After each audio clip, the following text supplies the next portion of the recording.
ৰাস্তাবোৰো আপোনালোকৰ যিহেতু ৩২ নং ভেৰগাঁও পৰিষদীয় সমষ্টিৰ ভিতৰত পৰে, গতিকে এই উত্তৰ অঞ্চলখিনিত আপোনালোকৰ গাঁওখনত উন্নয়ন কেনেকৈ কৰিছে? আমাৰ এই অঞ্চলটো পৰে ৩২ নং ভেৰগাঁও পৰিষদীয় সমষ্টিৰ অন্তৰ্গত আত্ৰিঘাট VCDCৰ এলেকাধীন খৈৰাজাৰ গাঁও বুলি কয়।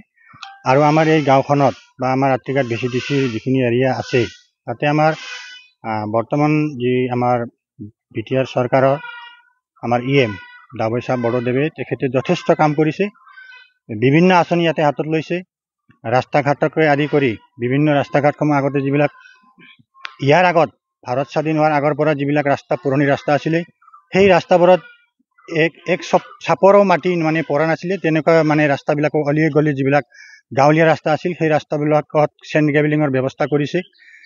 তাৰপিছত বিভিন্ন BTR চৰকাৰৰ যিবিলাক আঁচনি, জ্ঞান চৰং আঁচনিয়ে হওক, আলাৰী চৰং বিথাংগীয়ে হওক, মাইনৌ চৰাঙে হওক, এইবিলাক আঁচনি আমাৰ আত্ৰিঘাট VCDCত ৰূপায়ণ হৈছে। তেখেতৰ জৰিয়তে বিভিন্ন মঠ মন্দিৰ বা আমাৰ লোকেল গণেশ মন্দিৰ, শিৱ মন্দিৰ এইবিলাকতো 2 লাখ টকীয়া চেক প্ৰদান কৰিছে।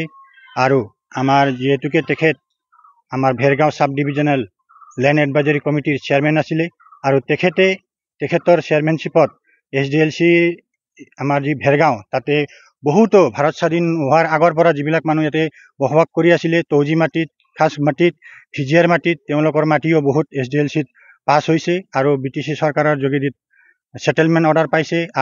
আমাৰ গাঁৱতো তেনেকুৱা 12-15 জন মানুহৰ সেটেলমেণ্ট অৰ্ডাৰ তেখেতে আনিবলৈ সক্ষম হৈছে।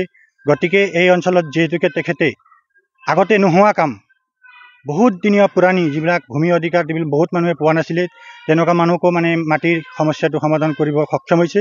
গতিকে আমি আত্ৰিঘাট VCDC অন্তৰ্গত যিহেতুকে এইটো ভাৰত ভূটান সীমান্তৱৰ্তী গাঁও, খৈৰাজাৰ গাঁও, আমি বিচাৰোঁ, মনে প্ৰাণে বিচাৰোঁ তেখেতে পুনৰবাৰ ৩২ নং ভেৰগাঁও পৰিষদীয় সমষ্টিত টিকেট আমাৰ হাইকমাণ্ডে প্ৰদান কৰক। তেখেতে পুনৰবাৰ আমি তেখেতক জিকাই পঠাম আৰু পুনৰ আমাৰ এই অঞ্চলত আগতকৈ খুব তীব্ৰ গতিৰে আৰু উন্নতি যাতে হওক তেখেতৰ যোগেদি, সেইটো কামনা কৰিছোঁ। ধন্যবাদ। নাথযোগী সুবাটোত ডাবৈ চাহ বড়োৱে কিবা উন্নয়নৰ কাম কৰিছেনে? হয়, আমাক ডাবৈ চাহ বড়ো বহুতখিনি উন্নত কৰিলে। তেওঁ আমাৰ নামঘৰৰ যিটো মঞ্চটো দিলে, আৰু আমাৰ যিটো এতিয়া আমাৰ লাইটটো এতিয়া বৰ্তমান পোহৰৰ ব্যৱস্থাটোও কৰি দিছে। ফিল্ডখনত মাটিখিনিও ভৰাই দিছে, আৰু ল'ৰা ছোৱালী পঢ়া অহা যোৱাৰ কাৰণে ৰাস্তা ঘাটখিনিও দিছে। সংঘত মানে সকলো ল'ৰা ছোৱালীয়ে যোগদান কৰাৰ কাৰণে মঞ্চটোও দিছে। তেওঁ তাৰমানে বহুতখিনি বস্তু অৱদান দিছে আমাক। এইবাৰ তাৰমানে অহা এই ভোটত তাৰমানে আমি তেওঁকে মানে যোগদান কৰিম বুলি মানে নাচোৱা মানুহখিনি সকলোখিনি আগ্ৰহিত হৈ আছে, আৰু এইখিনিয়ে মোৰ ক'বলগীয়া। কাম কৰিছেনে?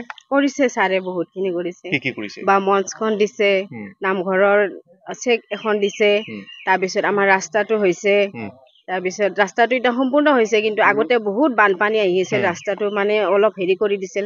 এতিয়া ছাৰে ৰাস্তাটো দিছে, সম্পূৰ্ণ ভাল লাগিছে।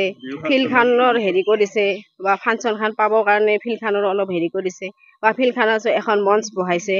সেইকাৰণে ডাবৈ চাহ ছাৰক অশেষ ধন্যবাদ দিছোঁ, যাতে ভৱিষ্যতে আৰু তেওঁ আমাক অলপ সহায় কৰে যেন। আপোনালোকৰ সমষ্টিৰ মানে ৩২ নং ভেৰগাঁও পৰিষদীয় সমষ্টি পৰে, আৰু ইয়াত যিগৰাকী ডাবৈ চাহ বড়ো আছে, আপোনালোকৰ সেই গাঁওখনলৈ কিবা উন্নয়নৰ কাম কৰিছেনে?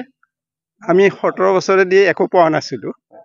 বৰ্তমান আমাৰ ডাবৈ চাহ ছাৰে এই নাওবন্ধা নাথচুপাত যিখিনি তেখেতে আমাক মূল্যবৃদ্ধি কাম কৰিছে, নথৈ আনন্দিত। কাৰণ আমি প্ৰথমে মঞ্চ এটা পাইছোঁ, আৰু ৰাস্তাটো বৰ্তমান আমাৰ হৈ আছে, আৰু 2 লাখ টকাৰ চেকো পাইছোঁ, আৰু নামঘৰৰো অনুদান আমি পাইছোঁ। গতিকে আৰু পাম বুলি আমাৰ দীৰ্ঘ বিশ্বাস আছে, আৰু এইবাৰো যাতে তেখেতে আমি সহযোগ কৰি তেখেতক জিতাব পাৰোঁ, তাৰে ঈশ্বৰৰ ওপৰত কামনা কৰিছোঁ।